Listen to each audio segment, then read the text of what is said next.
Good evening. ഇന്നത്തെ class ഞാൻ ആരംഭിക്കുകയാണ്. ഇന്ന് ഞാൻ നൽകാൻ പോകുന്നത് നമ്മൾ അന്ന് പ്രിൻ്ററിനെ കുറിച്ച് കുറച്ച് കാര്യങ്ങൾ പറഞ്ഞിട്ടുണ്ടായിരുന്നു. പ്രിൻ്റർ എന്ന് പറഞ്ഞാൽ ഒരു ഔട്ട്പുട്ട് ഡിവൈസാണ്.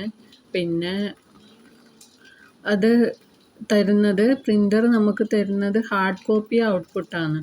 അതായത് ഔട്ട്പുട്ട് ഡിവൈസ് ആയിട്ടാണ് പ്രിൻ്റർ ഉപയോഗിക്കുന്നത്. ഹാർഡ് കോപ്പി ഔട്ട്പുട്ടാണ് നമുക്ക് പ്രിൻ്റർ തരുന്നത്, അതായത് പേപ്പർ കോപ്പിയാണ്. അപ്പോൾ ഈ പ്രിൻ്ററിനെ തന്നെ 4 ഉപവിഭാഗങ്ങളായിട്ട് തിരിച്ചിട്ടുണ്ട്. അതിലൊന്നാമത്തേത് ഇമ്പാക്റ്റ് പ്രിൻ്റർ.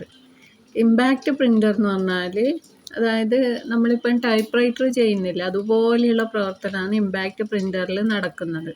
അതായത് ടൈപ്പ് റൈറ്ററിൽ നമ്മളിങ്ങനെ ഒരു കീ പ്രസ് ചെയ്യുന്ന സമയത്ത് അതിൻ്റെ അതുമായിട്ട് അലൈൻ ചെയ്തിട്ടുള്ള കീ പോയിട്ട് റിബണിൽ തട്ടുമ്പം അത് പേപ്പറിൽ പതിയുമ്പോഴാണ് നമുക്ക് പ്രിൻ്റ് കിട്ടുന്നത്. അതുപോലെയാണ് ഈ ഇമ്പാക്റ്റ് പ്രിൻ്ററിൽ നടക്കുന്നത്. ഓരോ ക്യാരക്ടറായിട്ട് ഈ റിബണിൽ തട്ടുമ്പോൾ പ്രിൻ്റ് ചെയ്ത് പോവുക.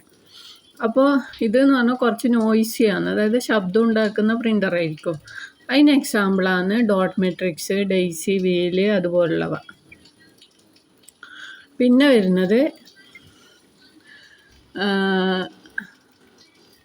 Non impact printer.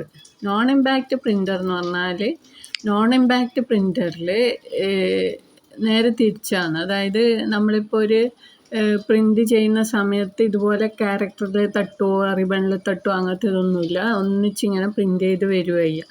അതിന് ഒരു എക്സാമ്പിളാണ് ലേസർ പ്രിൻ്റർ, ഇങ്ക്ജെറ്റ് പ്രിൻ്റർ പോലുള്ളവ. നെക്സ്റ്റ് വരുന്നത് ക്യാരക്ടർ പ്രിൻ്റർ. ക്യാരക്ടർ പ്രിൻ്റർ എന്ന് പറഞ്ഞാൽ ക്യാരക്ടർ ബൈ ക്യാരക്ടറായിട്ട് പ്രിൻ്റ് ചെയ്യുന്നതാണ്. അതിനും എക്സാമ്പിൾ ഡോട്ട് മെട്രിക്സ് തന്നെ.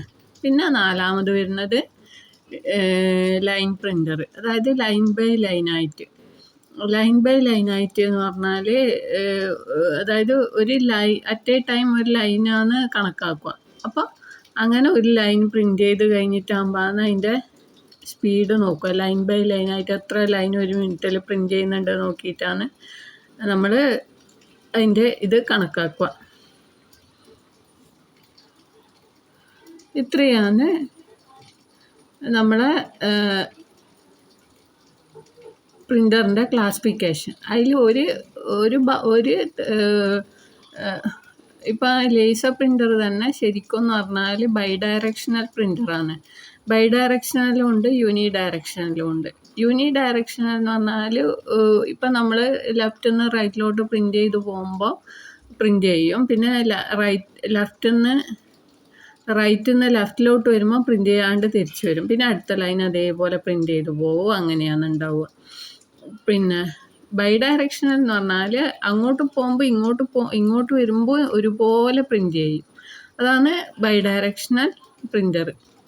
അപ്പോൾ അങ്ങനെയുള്ള ഒരുതരം പ്രിൻ്ററും കൂടി ഉണ്ട് ഇപ്പം നിലവിൽ. അപ്പോൾ ഇത്രയാണ് പ്രിൻ്ററിൻ്റെ ക്ലാസിഫിക്കേഷൻ.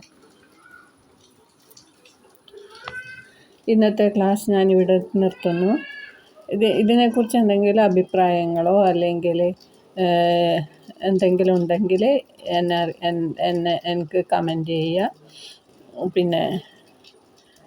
പിന്നെ ലൈക്ക്, ഷെയർ അതുപോലുള്ള കാര്യങ്ങളൊക്കെ നിങ്ങൾ മറ്റുള്ളവർക്ക് ചെയ്തു കൊടുക്കുന്ന പോലെ ചെയ്തു തരുകയും വേണം, എന്നെക്കൊണ്ട് ഉപകാരപ്പെടുന്നുണ്ടെങ്കിൽ.